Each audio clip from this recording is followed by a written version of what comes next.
Hello, friends. I feel like you are getting such a treat today, if I do say so myself, because we have Winn Clark on the podcast. What? I just had the best conversation with her, and we are going to get into some juice. So you need to listen to this entire interview if you ever have struggled with the inner critic. So everyone. And I also want you to hear what she has to say about the narrative that you might be living in. She just is a wealth of new perspectives and really actionable ideas. And I love her so much. So, little backstory. I met Winn in my very, very first coaching training program, which was at the beginning of 2018. She was in that program. She was already a coach. She wasn't getting trained herself, but I met her there and we participated in this thing together and we just clicked. And when that experience was over, I hired Winn as my coach. And she worked with me as a kind of business and life coach. We started with the agenda of business because, like I said, I was still in my first year. I was getting my stuff off the ground. And oh my gosh, is there so much to learn? And is there so much mind drama when you're changing careers and therefore changing identities, which I didn't really understand. That's what was happening until she explained it to me. And she was like, yeah, this is hard. And I was like, oh, okay, that makes sense. Very soon after we started getting down to business, as it were, my mom was diagnosed with stage 4 lymphoma, which was a surprise. She's totally great now. As of this recording in 2023, she's kicking ass. She just walked like 7 miles yesterday. She's actually trying to like do that thing where you walk across Ireland in virtually. And she's like, I made it to like this town. And I'm like, I don't know what that means, but that's awesome. So she's great. But unsurprisingly, that took my coaching in a very different direction than I had planned. And this happens all the time. That is why I love my niche that I ended up working in with people, because it's very tempting to want to work on very, very specific things, I think.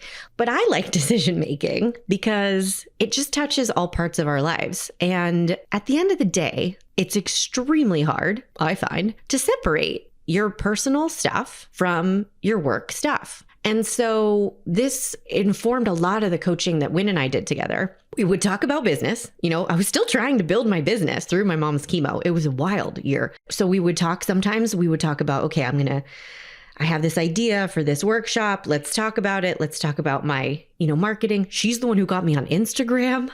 Like before I coached with her, I wouldn't even post pictures of my face. It was so funny. She was like, oh, yeah, we need to see your face. This is part of your marketing. I was like, I don't want to. And then other times I would cry and I would be mad and I would, have to talk about cancer. And she was there for it. She knew her boundaries. We were always very clear on what are we working on and what are we not working on. But I just couldn't have done that year without her. I'm forever grateful. She's a friend in my life. And I've modeled a lot of how I work on my experience as a coachee with her, or like the client. It's like, there's a better word for that. My experience as a client of her, where yes, I came with an agenda, but we'd still got to talk about all the life things, because ultimately your life things affect the other goals that you have on your agenda, of course. And sometimes you need your coach's help picking out what is the most valuable thing to even think about right now. What's the most valuable problem to solve? What's the highest quality question to ask? That is the stuff I love working with clients on, because we get to the goals, we get to your agenda, but the life stuff is the work stuff is the life stuff, and it's all decision making in the end, friends. Is that a tagline I just made up? I think so. So anyway, that's my love letter to Winn. I'm so grateful to her. I just hope you love this conversation and you take a lot away from it. And I'll see you soon. Oh my gosh. Okay. So welcome to the Decision Masters podcast, Winn Clark. Thank you. It's about damn time, right? I know. It's been a minute. I can't even begin to start describing who you are in my life. So why don't I just shut up and let you introduce yourself? You don't have to say who you are to me. but I'm sure in my introduction that everyone just heard, I was like gushing. But who are you? What are you up to? Where are you at in the world? Tell us everything. Up to? Yes. Oh my God. So many things. So I'm a coach. I coach people on all kinds of things, but the common entry point for coaching is always about work. I'm really passionate about work, people doing work they love, people having success in their work, people leaving corporate jobs that they hate to find the work they really want to do, or if they're in the corporate space, like really loving what they're doing there. So that's kind of what I focus on. Work, work, work. I love it. I think most of us spend a great deal of our life and most of our life energy working. So life's short. Let's make sure our work really lights us up. I live in Paso Robles, California, which is halfway between LA and San Francisco. I'm a big city girl at heart, but I ended up here because I followed my heart to Paso and I love it. What else can I tell you? I love it. I want to watch that movie. I followed my heart to Paso and I ended up with a wine bar. Yes, there's always that. There's lots of wine. What can I share? I had a long career in the corporate world before becoming a coach. And when I left the corporate world in 2014, I couldn't wait to get away from it. I couldn't wait to not do any of the things I had done. And then slowly over the years, like it's pulling me back, like things I did in the corporate world that I never thought I would use again in my coaching world, keep showing up. So it's really interesting. Yeah, really that's super interesting. Well, like I worked in business development, sales training, marketing, product management. And like, I just never thought, obviously when those of us that become coaches end up in coaching, this, it's like, I want to coach people, that's what we want to do. And like, there's this whole business side of telling people what you do and putting your work out there and emails and email newsletters and social media and having conversations with people like, are we a fit? Do we want to work together? Like all of those things that I did for a living have really come in handy. And so that's kind of part of my story too, part of my journey. I have a partner, Ted. We found each other later in life. So that was really somebody worth waiting for. And he has two fabulous children that are sort of my little, not officially stepchildren, but kind of. And we live here and I work from home with my two cats and life is good. It just sounds beautiful. And I think that it's so real. And what I want to delve into your wisdom on is so real that we spend so much of our one and only life working. And I think that moment when you realize, I want to feel more in charge of this experience. It can be a moment that shows up more than once in your life and you only sees after 20 appearances, or it can feel like a long drawn out moment. I think it can be that was probably my experience, but I do feel like there's that decision point where that's when you're probably hearing from people like, I need help.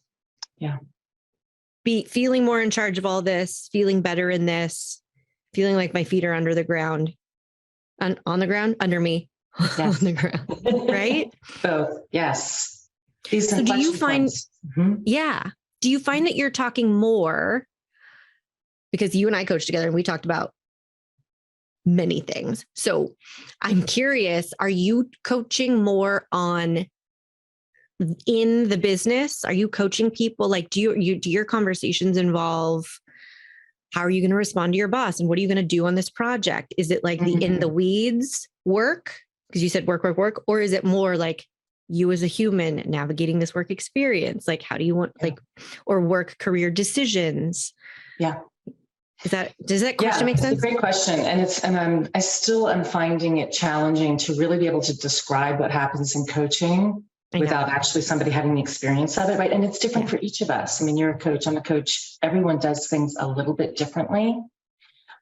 The primary thing I'm trying to do is support people in showing up in the world in a new way that's in support of the work they want to do and the life they want to live. And often in my training as an integral coach, we talk about it as narrative. Most of us have a story about how we're showing up, like the victim, the loser, the girl that's not pretty enough, the person that's too old. Like we have these stories, the middle child, the understudy. That's the one you told you and I talked about. Yeah. Understudy, not ready yet. And so we all have these narratives, sometimes multiple ones that we're carrying with us. And these narratives stop us from showing up in the world in a way that's really in alignment of what we're dreaming of and who we want to be. And so if I can invite a client to play with a new narrative that's in support of the work they want to do and the life they want to live, even just a little bit, just play with it, experiment with it, try to step into that, embody that. Even if it's just for a few moments here and there, that can begin to create this change, because change, in my experience, yes, we can have light bulb moments of I want to change, but lasting change, true lasting change is freaking hard and takes time, It's very uncinematic. It is. It's like, it's tedious and messy. Yeah. It's not sexy. It doesn't make for a great webinar. You know what I mean? No. Like, hey, 6 weeks to 6 figures and all these kinds of things. These 90 minutes to a new narrative. You can you can have that one for free. Thank you. And actually, I might use that. And at the end of those 90 minutes, like, oh, by the way, you've just experimented for a few minutes. And it's going to be really hard to continue to move in that direction and really own that narrative, own that way of showing up. So that's really a common thread. I mean, sure, sometimes I might be on a coaching call with someone who's running their own business and they're like, I have a problem employee and I think I need to let them go, or it might be a senior executive in the technology space with hundreds of employees trying to show up differently, right? And so we get into the nitty gritty, but the more I coach, the more I continue to realize I am not an expert in anybody else's life but my own. Yeah. And so the core of what I'm doing, after the invitation for a new narrative, it's like, what's your wisdom about what you want to be doing here? I mean, this from our work with clients, right? Like most of us know what we need to be doing. We're just not doing it. Yes. Yeah. So that takes the pressure off of me of being an expert in everybody else's business and life. Right. Right. And that doesn't mean there aren't occasions where you go, have you thought about this? Right. Like, of course. Right. But it's certainly not me telling somebody else what they should be doing with their life. And I think some people expect that in coaching. What should I do, Winn? Tell me. And it's like, I can't tell you, but I want to support you in getting so clear about your own wisdom. I have no idea what you're talking about. I've never, ever asked you one time, what should I do? Give me an answer. That's ridiculous. It's super attractive. That's the easy way out. That's like, And some of us as coaches kind of almost imply that, like, I have all the answers. Right? Hire me and I'll tell you. But it's then what happens when you're not working with that client anymore? Then they're on their own, unable to make decisions for themselves and move forward on their own. That doesn't serve anybody. And that's why I'm so grateful to you for being willing for me not to like you sometimes, because I was like, Winn, just really tell me what to do. And you were like, here is what you just said you wanted to do. And I'm like, that's not an answer. And you're like, yes, it is. And I was like, I'm grumpy right now, but I'm going to come back next week and I'm going to have thought a lot about this. So, gosh, there's so many questions though. How do you know, like someone listening right now, I bet their ears just perked up. Like, ooh, what narrative am I living in? How do you help? How does someone know what narrative they're in? Is it because of whatever their like pain point is or their presenting problem? Or great question. First of all, I think there are many potential narratives that are showing up for us that could be getting in the way of what we want to be doing with our lives. So there's not one right narrative we have to find out, right? It's Phew. more about when somebody comes to coaching, they're like, this is where I'm stuck. Yeah. And I learn about what's been going on for them. It's like, oh, I can see how this way of showing up, this narrative, this thing you call yourself, either consciously or unconsciously, is what's holding you back. And in my experience, oftentimes we can't name it for ourselves, because if we could name it, we wouldn't be stuck. And that's the beauty of this outside person who's not your sister and not your best friend and not your mom, not your boyfriend. You know, it's like this outside person oftentimes can just swoop in and go, oh, you know, I can see things in a way that you can't, because you're in the thick of it, and your friends and family are in the thick of it with you. And they're invested oftentimes in you showing up just exactly the way you've always shown up. I know, that's very convenient for them. Yeah, it is. Yeah. It is.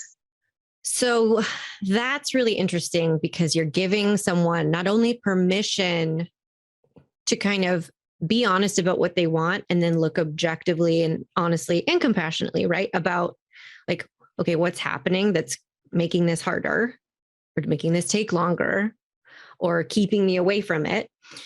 And you're giving people permission to like not have to come up with that exact perfect answer all by themselves.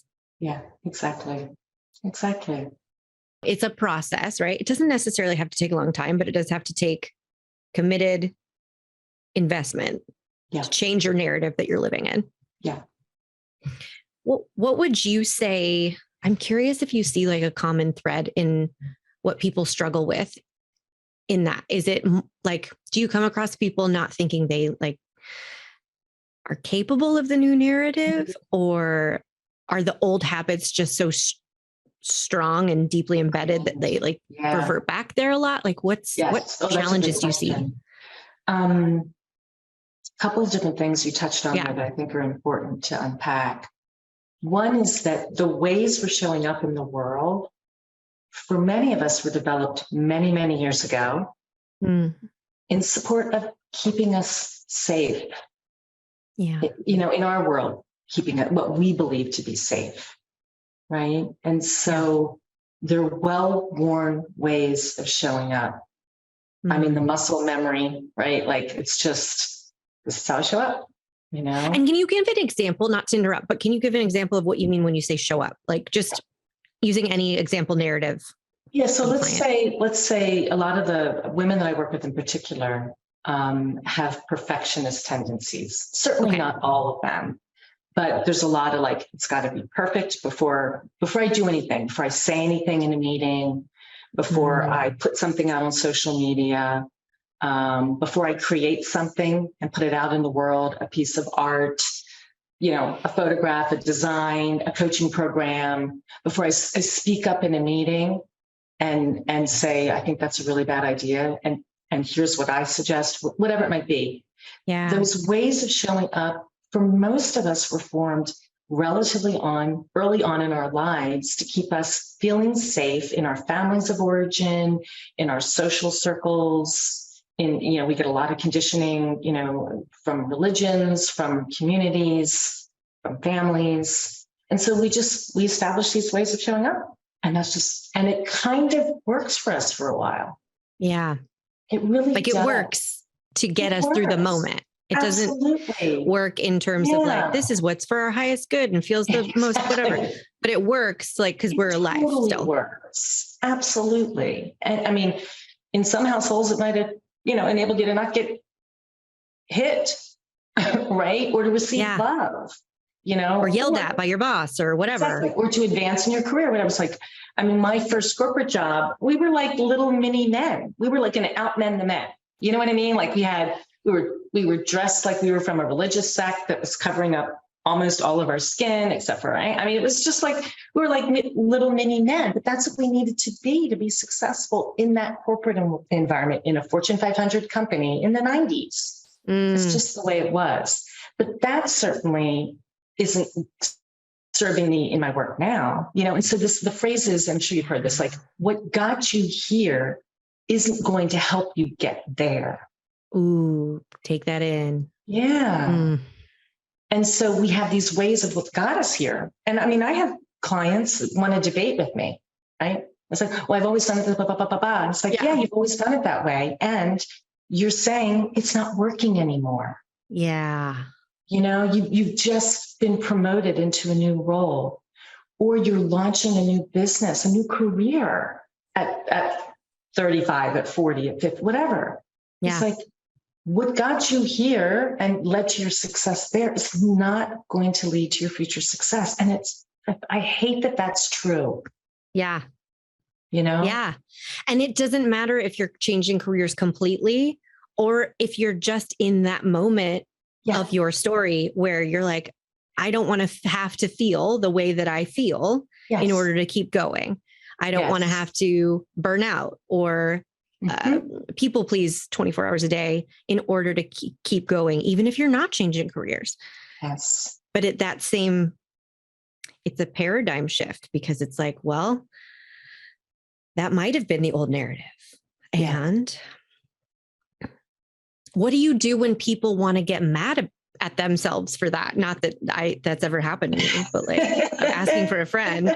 What happens when you realize the truth of the narrative you're living in and you're like, I don't like this? Whose idea? Well, I know. I mean, self-compassion is so important. In sessions with clients, I'm really supporting them in normalizing the way they're feeling. I think we don't always have these open conversations with each other about the voices in our head, the committees in our head, inner critic, inner gremlin, whatever you want to call it, right? But these voices in our head that want to beat us up for not being perfect, for not being better, for having to learn a lesson for the third freaking time, I have no idea what that's like. Yeah. I think that's keep going. And so literally developing a technique, and it's unique to each of us, but I like to support clients in doing this. It's like, okay, there's that inner critic showing up. Yeah. Let's greet that inner critic with compassion. She is trying to keep you safe. God bless her. And she's misguided. Mm-hmm. So can you greet her, thank her for her misguided, activities and whatever it might be, and then just take a new action, even if it's just a baby step in the direction you want to go. Yeah. I think that might be, it's hard for me to look back on our work together and think of like my takeaways in a very clean way because so much happened. I was at the very beginning of my business. I was living in my parents' back house or back studio. I call it a back house and people think house. So I have to correct back house. Yes. Yeah. And my mom had got cancer while during our coaching together. I was going through this identity change. I was going through all this imposter stuff. I was going through the mechanics of building a business, which ugh. Yeah. So, and then I started dating, trying to do the dating thing. Then I met my husband. So you guys, Winn is responsible for basically all of this. Riding shotgun. I think what you just said about in sessions, helping people learn how to be compassionate with themselves in those moments. I think that's one of the big standouts of our work together because that's what's hard to describe because it isn't some sexy giant cinematic, okay, poof, you're fixed situation. It's like the bowling bumpers getting you down the lane closer to where you're moving yourself. But along the way, you're going to want to talk to yourself the way you've always talked to yourself. You're going to make the people-pleasing perfectionist decision the way you always have. And then you're going to make it. And then you're going to be so mad at yourself. And then that's why that consistent support that the coach offers, specifically you, the coach, I think that's some of the indescribable magic that creates that long-lasting change you were talking about. I'm so appreciative of you sharing that. Because the work evolves, my work evolves as all of our work does. And just reflecting back or hearing that reflection back from you, that it was learning to be more self-compassionate towards yourself, that actually was a takeaway. I Well, really appreciate knowing that. Yeah. Yeah. I don't think I knew I wasn't, because I didn't really know it was a thing. Yeah. And then when I found out it was a thing, it was kind of this peripheral woo idea. Yeah. And I was like, who has time for that? I know what's what. I know how to get things done. I know how to like advance and get more degrees and get more successful. And I know how things should be. And I know how fast they should be moving. And there's some stuff that's going wrong. And you're like, self-compassion, self-compassion, self-compassion. It's not all we talked about, but it was a huge growth area that I now can see working with any client, any walk of life, any career stage.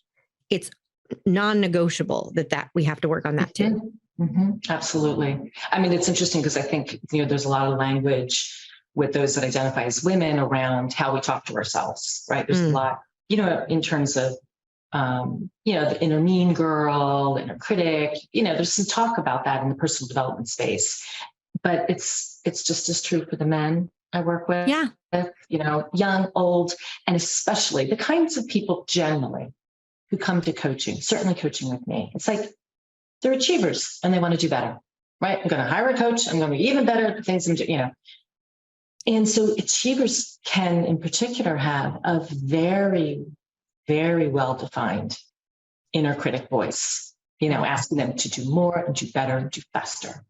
Yeah. And that's an exhausting way to live. Exhausting, especially if your default reaction to it, which I think mine and usually my clients share this habit. My reaction used to be like, I should be over that by now. I shouldn't be like, I'm smart enough that I shouldn't be thinking this way.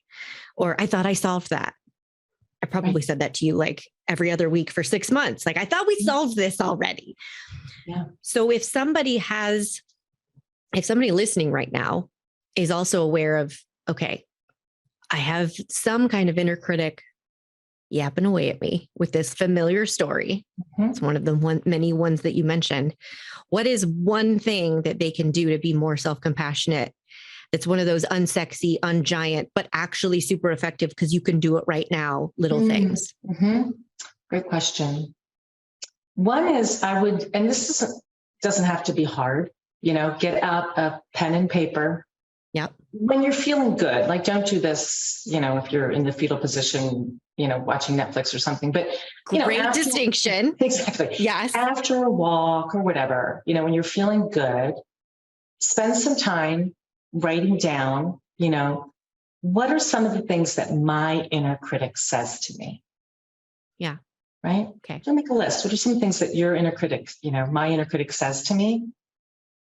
When does my inner critic show up? What are the types of circumstances and situations where my inner critic starts to show up? If people spend a few minutes reflecting on this, they begin to get really clear and see themes. Yeah. It shows up when I'm in the meeting with that person and that person.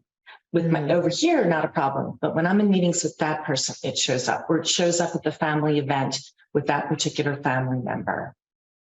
Or whatever it might be. It shows up when I'm looking at social media and I'm in particular looking at this person's account or that person's account, right? Like, do we know when they show up? Yeah.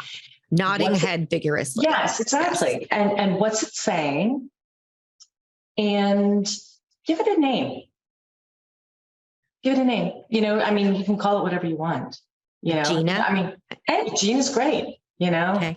It could be a clever name. It could be something as simple as Gina. Kind of says it all. Or it could be like the name of your third grade teacher from whom you learned that criticism is an effective adapting, like coping mechanism. Exactly. And that leads to another part of the process, which is, who does this person sound like? Oh, oftentimes like, it sounds like my mom, or it sounds like my best friend.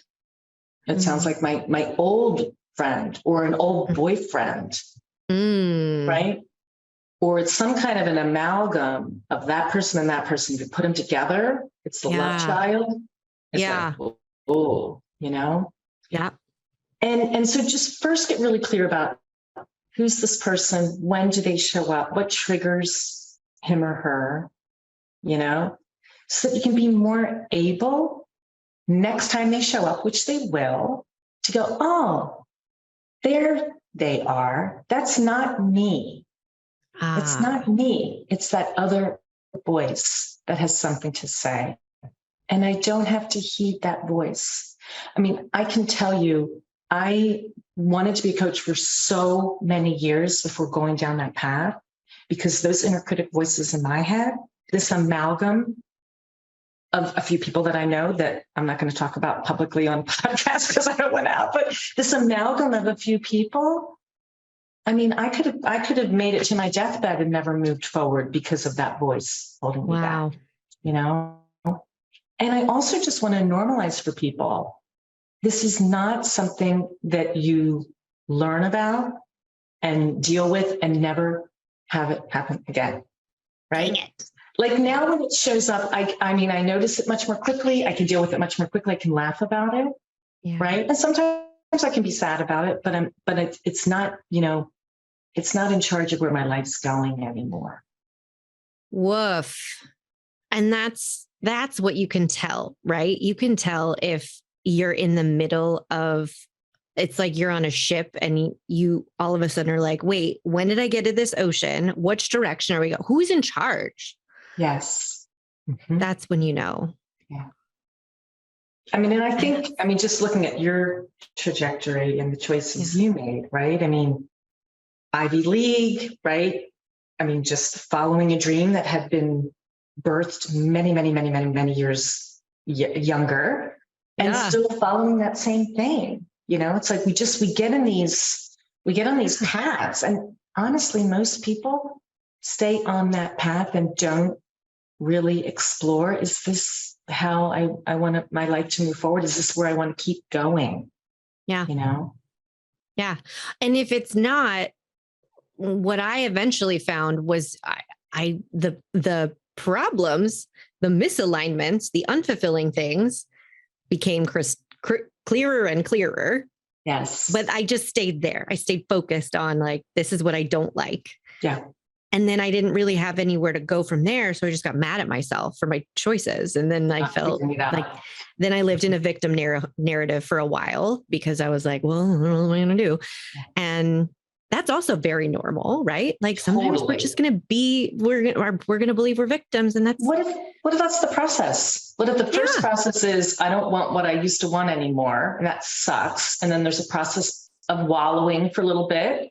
Yeah. What they call that escape velocity, like when a rocket has to leave orbit, when you see a rocket take off, there's all of that, whatever it is, propane, natural gas, whatever it is, they're like the fuel that's like, to get it out of orbit, right? Because, in the orbit, we all have the rules of how we interact with each other and the ways of being, right? But you need all of that, fire and that juice to like break out. So I used to, for myself, and even, early on with clients, would be more like, come on, like, let's get going.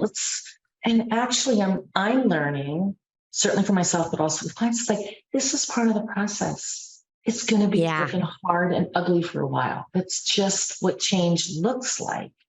And first we have to know what we don't want and get crystal clear about that before we can start to get creative about what we do want, because it's really hard to be like seeing possibilities when you're in the thick of what you don't want and you're miserable. When I was in my corporate world, my last few years, because a lot of years the jobs were fine, good even.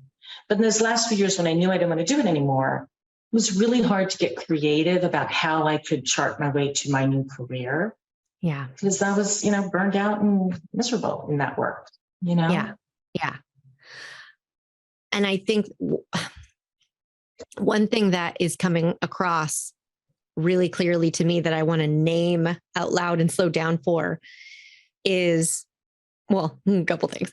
One, you want to be intentional about the energy in which you will you even entertain this thinking, whether it's thinking about what you want and the vision of like, ooh, how do I want my work to feel? What narrative do I want to in, or it's thinking about your inner critic and getting to know them more and familiarizing yourself. I think that that's such a really, really important step that you named. That's super easy to skip, where just pay attention to what energy are you in? Because if you're feeling like utter crap and there's no hope in the world, that's probably not the best time to think about your future. Yeah. Or get in touch, like open up lines of communication with your inner critic. Yes, exactly. It's where bad decisions are made, Yeah. So thank you for that. And then on the inner critic note, I just think that this is such a helpful step-by-step that you gave everyone to move through, me included.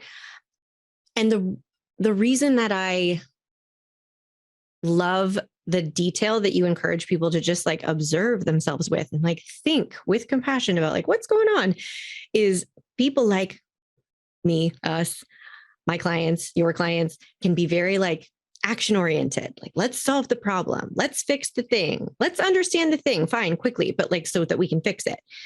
And the way that I've come to think about how I operate as a human is with a committee member. I mean, a committee in my mind, right? Yeah. And all the voices. And my non-negotiable perspective on it is that they are all on the same team. Like, I am not out to get myself. Even the most critical voices around the table are their aim in life is not to like hurt me and make me fail. And what I love about this process that you just like bestowed upon us is that the more familiar you are with the voices around the table, like what are the committee members' agendas? How do they show up? How can you anticipate them showing up? How can you start relating to them differently? It's all, I think that it's a great way to connect with yourself from that perspective that like, I really am on my own team. That way we eliminate the problem to solve being, well, I got to get rid of this inner critic. Right. Or there's something wrong with me because my inner critic is so loud. It's like, no, you're normal and you're not going to get rid of it. Ideally, you're just quieting it. You're quieting. I love what you said about when you can anticipate when it's going to arrive, right? The circumstances, like, oh, I know, then it's like, okay, let me get prepared because I'm heading into a circumstance where it's normally going to arrive. And I can be a little bit more prepared for that, There was something else tell me. No, there's something else you mentioned. I've noticed if people are struggling to see their own inner critic at first, just thinking that's just me, you can see it in the people you love around you. Oh, tell us more. Well, like, your partner drops the glass and breaks it. It's like, oh, stupid. You're stupid. Or a child, your own child or a nephew or a niece or, where they're like, oh, I'm such a dummy, or a friend who's like, oh, I look fat in this outfit. So you can see we can see the inner critics of all the people we love who we think are fabulous and amazing all around us. Yeah. So that can be a nice place to, if you're having a hard time getting in touch with your own inner critic, seeing the critic around you in the people that you love, because then it's like when I hear someone around me, when their inner critics making an appearance, it's like, it makes me love them so much more. And it makes me have so much more compassion for myself because I know how ingrained these critics are in our heads. Something that really helped me too, now that you mentioned that, was observing my critical tendencies and just using that as a vehicle to get more in touch with because when Kenny is on a show, he'll be gone for, I don't know, like 17 hours a day. And then when he's not on a show, he's home and he's not shockingly working that whole time. A, because he's not working a job, and B, because even when he is giving himself projects to do, which he does often, he's like built 4 bicycles since I've known him, but they don't consume every ounce of what my brain is considering free time. And when we first got together, I was highly critical to the point where I surprised myself, like, why are you so freaking mad right now? And that was a really good indication for me when I stepped back from it, obviously with the help of coaching. I could see like, okay, what do you really care about here? Do you really care that he's sitting down and doing nothing right now? Do we really care? Yeah. Or is this just our critic being like, using that as a way to reflect what we think we need to criticize about ourselves? You're never working enough. Exactly. It's that classic, if you spot it, you got it. Ooh, and so often, when we see something in somebody else that we don't like, and we give voice to that either verbally or, we're thinking, oh, he's so lazy. It's actually, there's a part of us that can be lazy that we haven't learned to love yet. That we haven't brought into like our wholeness. Yes. Yeah. I just need to like take that in. There's not even a part of you that you need to forgive for being lazy. It's just a part of you that you're like, haven't learned to stop criticizing. You haven't learned that you don't need to criticize it for the rest of time. Exactly. And I'll even notice that, like, I'll see somebody sort of famous, let's say, that's doing something. And I'm like, oh, look at them. I mean, it's not somebody I know, right? Somebody famous doing something stupid on social. Oh, yeah. I have lots of opinions. And I'm like, wait a minute. I think like, oh, look how they're putting themselves out there. It's like, I go to my own Instagram feed and it's like, here's a picture of me. Here's a picture of me. I mean, I'm not doing it as well. And I'm not in a bikini and I'm not doing it as well. I'm doing it too. But it's that part of me that I haven't learned to love about myself, which is sometimes I promote myself a little bit, Yeah. And this is the crap that mucks up the decision making, right? I can see now that I'm like focused on what makes our decisions harder all day long. It's when you're spending so much time in these old patterns, in your old narrative, when you're spending so much energy just engaging with the inner critic, believing it or fighting against it, either or, you're not moving your life forward in a way that feels good and feels intentional. You're also making every freaking decision harder. And that's when I think the hard thing is you come to your coach and you're like, I want to make all these decisions about my business, or nothing in my business is working. And that's where you use all of your masterful wisdom to guide people through being self-compassionate and like making the business decisions, make the work decisions, make the career choices. Yes. But that's why that piece is non-negotiable. Yeah. Right? Yeah, absolutely. Absolutely. Oh my gosh. I feel like this podcast is made of pure solid gold and I can't wait to re-listen to it. And I want to ask you my 3 interviewee questions. Yes. Oh my God. Yes. Now that everyone is like, okay, it's normal to need a coach. I can see why it helps to have someone outside of my brain with all the voices in my head to like talk this out with. How will someone know if coaching is going to help them? Like, I think that it's easy for people like us who are bought in to like, I'm just gonna have a coach forever. I never want to be alone. I never want to not have help with anything. But it can be easy to get stuck in that place that you were describing, right? Like where you weren't going to get coaching because you think it's not for you. You think you're not ready. You think the timing's wrong. So what should someone do if they think maybe I want help? 2 things come to mind. The first thing is, and I just want to say this right out loud to anybody who's listening, who's contemplating coaching might not be right for you. Yeah. It is not for everybody. So as much as I'm like obsessed with coaching and have been for decades, it's not for everybody. Yeah. And you already used that term right fit, right? It's like, yeah, totally. That's the first step, finding out if it's the right time and right person, so if you're not willing to get uncomfortable and to do some things that are uncomfortable, please don't hire me. And I would strongly suggest don't hire any coach. Like if you're honestly not ready to make change, and change is hard and often uncomfortable and sometimes exciting and energizing too, right? Like it's all part of it. Exactly. So if you're not really ready yet to begin to make changes, even little ones, you're wasting your money to hire a coach.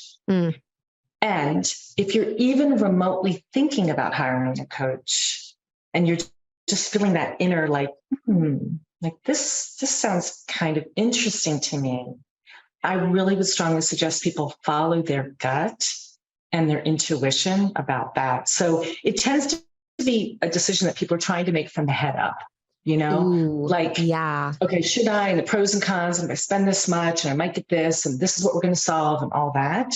But if you could kind of bring the decision down into your body, into your heart, and into your gut, which is where all of my brilliant decisions are made. Then kind of bring your head and your heart and your gut to the equation and just kind of feel like, do you feel like, this is what's next for me, for my own development, for my highest good? This is what's next for me. That's the place to make the decision from.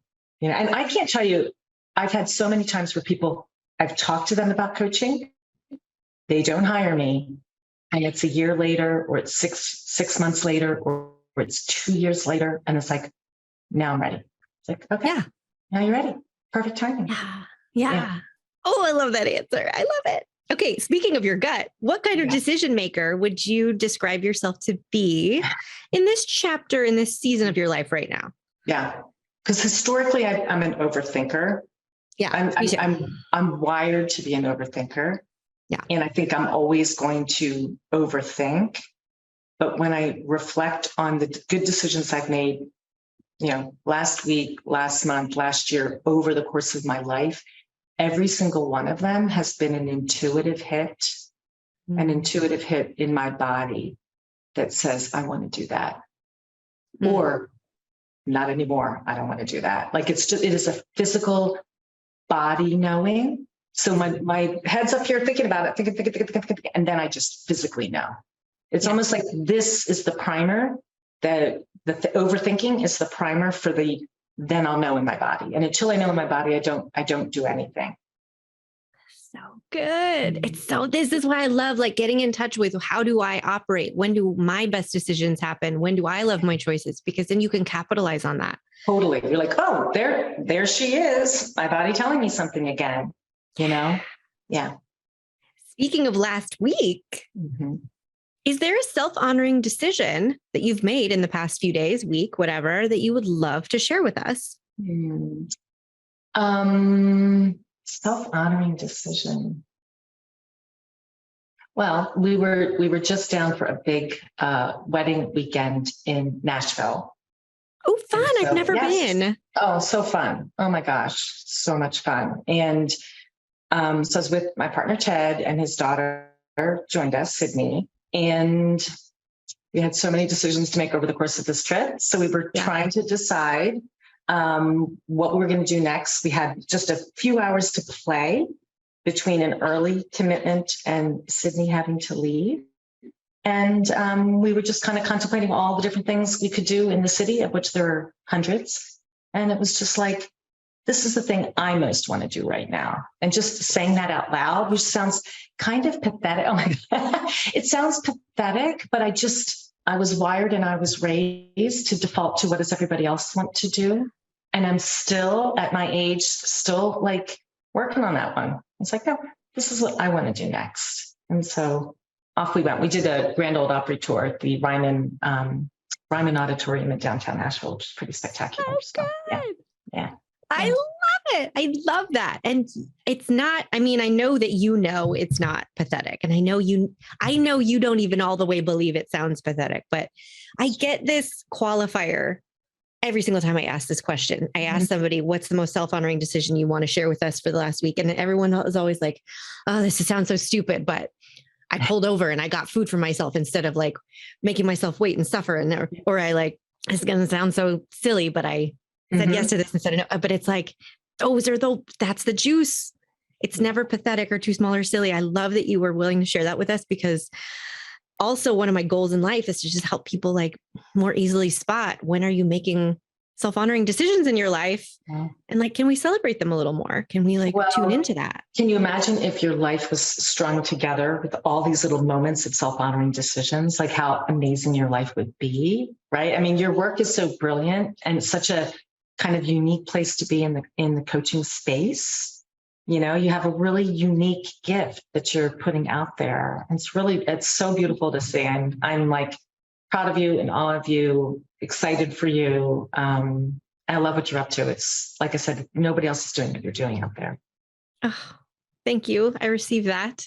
And this is my favorite image ever now of someone's life, like strung together with self-honoring decisions. So take that for a final mental picture. Decision masters. Thank you so much for being here. Oh, please, before you go, because I can't highly recommend working with Winn enough. If you guys are a right fit, if you are the right time, you've changed my life. And I will be forever your student, your fan, your friend. I can't wait to come up to the wine bar again soon. So when people inevitably want to soak in more of your wisdom, where should they find you? Where should they follow you? Yeah, I think the two best places are at winnclark.com, and that's Winn with 2 N's and Clark without an E, winnclark.com, or on Instagram at Winn Clark. I like to have fun over there. So those are my 2 favorite places to show up.